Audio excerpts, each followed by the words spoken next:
this global financial crisis, Australia didn't suffer this, Canada didn't suffer this, some of the other major countries didn't suffer.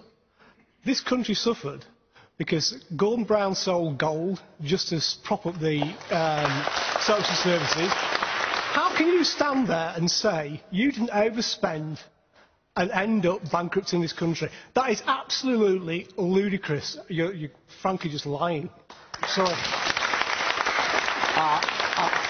I guess I'm not going to convince you, but... well, you're not going to convince me, because the facts speak for themselves.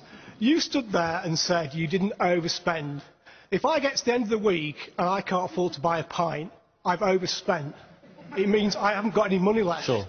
We've got to the end of a government of 13 years, and during that 13-year period, you spent, you sold gold when it was low.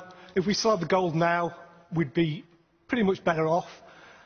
You can't stand there and say Can I you just didn't come back on the overspend. point that you made? But just, as I said, I think I'm not going to convince you. Point, David, it's a millstone round your neck. What happened under the last government? Let me come back on this, because you said something very important, which is that some other countries didn't suffer from that. Now, that's because they were less exposed to financial services. So I'm sorry, I mean financial services.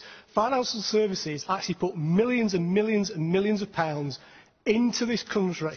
Millions of pounds, which you then spend, and you spend irresponsibly. No, I just want to make this point, David. I just want to make this point, because I think that what we didn't do enough of was build up other industry as well. Sure, financial services is important, including here in Leeds. But look, the reality is that we didn't do enough on apprenticeships, we didn't do enough on a modern industrial policy, and we're not doing enough now. Because you can't simply be relying on one industry. And so my point is that actually you need a more diverse industrial base, and that is also at stake in this election. All right, I'll come to you.